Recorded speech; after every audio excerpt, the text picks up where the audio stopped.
In this video, what I'd like to do is prove Pascal's law, which says that the intensity of pressure acting on a point in a fluid is the same in all directions. And I'm going to do that by looking at a triangular wedge. Now, I'm only going to do this in 2 dimensions. You can always redo this in the 3rd dimension, but I'm going to look at my x and my z. Now, my y dimension would be going this way. It'd be going into the board. I'm not going to draw it just for simplicity of the diagram, but do know there is that y dimension, and we will need it at some points when we are looking at areas. So let's draw a wedge. So this triangular wedge, again, it goes into the into the screen, which is the y direction. So it's going to have some angle theta. Now it's also going to have pressure along every face. So pressure always acts inward. So it always acts at the into the face. So all of these pressures are going to be like this. So I'm going to have a px in the x direction, a pz in the z direction. In this long hypotenuse, I'm just going to call the pressure of S. Now, all of these sides actually have some distance. So this length in the x direction is going to be delta x. The length in the y direction, the z direction right here, is going to be delta z. Going into the board is going to be a delta y. So it has a width or a depth of delta y into the board. We will need this when we're looking for areas, or really the screen. And then this length right here, we're going to call delta S. All right, so the other thing we know is this PS is going to make an angle theta. Whatever this angle theta is, we can prove with geometry, but this incline will make a angle theta with the vertical. And then finally, our weight force, which sort of put it in the right spot, is going to go through the centroid. Okay, so now what I want to do is I want to take a force balance in the x direction. And so it's equal to 0. Now, what do I have in the x direction? I have pressure. Pressure is equal to force over area. So if I want my force balance in the x direction, I'm going to have to multiply that pressure by an area. So we're going to have px times, what is the area that px is acting over? Well, it's going to be this delta z right here by whatever is going into the board. So it would be this face right here. See, it gets a little confusing if I try to draw the entire face, but that would be a delta y into the board. So this pressure is going to be a pressure times delta y delta z. So that's the force of that pressure. Now, the only other force in the x direction I have is this force from this PS pressure. Now, when I break it into components, it's going to be going in the negative direction. It's going to have this pressure PS times the area it is over. So that area is going to be delta S delta Y. And we have the component, right? It's on an angle, so we only take the x component. So we'll have the sine of theta, and this is equal to 0. All right, so what do we do with this delta S right here? So with this delta S, let's look at another triangle. So this triangle, all I'm going to do in this one is draw my side lengths and my angle. So this is going to be an angle of theta. This is delta S. This is delta Z. This is delta X. So if I want an expression for what delta S is, I know that my sine of theta is going to be equal to the delta Z over delta S. So now I have an expression. I can plug this back into this. So I'll have px times delta y delta z minus ps times delta s delta y times the sine of theta. So times delta z over delta s. And look what happens. This delta s cancels with this. And I guess I can do one more step, and I say px times delta y delta z minus ps times delta y delta z, right, is equal to 0. And again,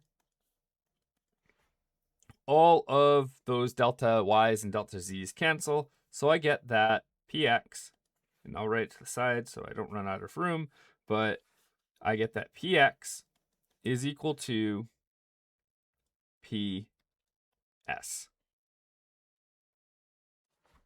Okay, so that's step one. Now let's do this force balance in the z direction. And in this z direction, let's do a different color. In this z direction, we'll say that up is positive, and we also have this weight force we have to contend with. So we're going to do the exact same thing. So we're going to have pz. The area that pz is over is going to be this delta x times delta y, which goes into the board. Delta x, delta y. And then we have the vertical component of ps. That's acting downward, so minus ps times delta s delta y. And in this time, we're the cosine of theta. And then we have our weight. And what is our weight? Our weight is going to be equal to our specific weight, so rho g, times the volume of however big this element is. So it's a triangle, so the area is going to be 1/2 BH. So I can say delta x delta z. And then however long it is into the board, that would make the volume, right? So I'm going to just write it delta x delta y delta z. And I'm just going to make a note that this right here is going to be its volume. Right? For a triangle, it's really the 1/2, the area times whatever the depth is. Okay, so I'm going to write that as this is acting down, so it's going to be minus rho g times 1/2 delta x delta y delta z. And we're equal to 0. So we're going to do the same thing, except now my cosine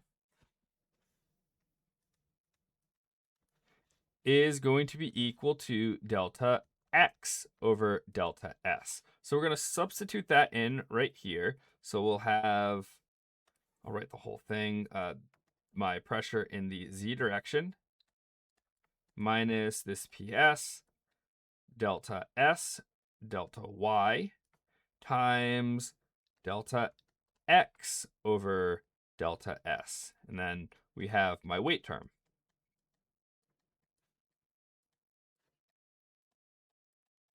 So again, this delta z cancels.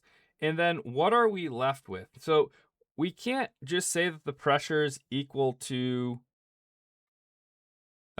we can't just say that the pressure is going to be equal to pz is equal to ps, because we have this weight term. So we just need to take one more step. So if we write this out,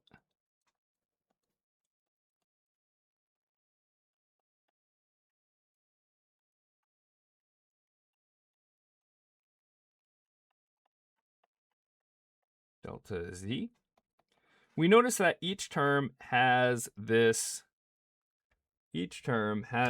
delta x delta y. So we can divide the delta x delta y out. Delta x delta y and delta x delta y. So that tells us, and let me just get a little extra room. That tells me that ps minus pz, this was a pz. So pz is going to be equal to ps plus rho g 1/2 delta z.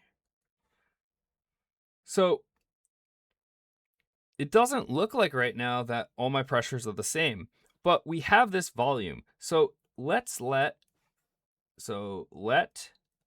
delta z go to 0. When we let delta z go to 0, that means the wedge that we're having is going to get smaller and smaller and smaller. So eventually this term is going to go away. When that term goes away, it gets infinitesimally small. We get pz is equal to ps. So I'll write that right here. So we'll have pz is equal to ps. And then we had already shown up here that px is equal to ps.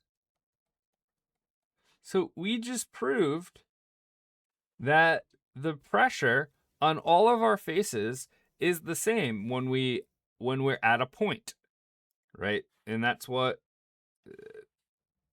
so it doesn't matter what direction we're looking for. This right here, and we'll look at this in a different video as well using differential form, but this also tells us that the pressure only matters about where you are vertically. So the only thing that matters is, yeah, your density is going to matter, but it's going to matter how deep you are. And the vertical change in pressure is proportional to the density, the gravity, and your elevation change. So a lot of times we'll assume, especially in fluid mechanics, density is incompressible, and the only thing that's really going to matter is the change in the height.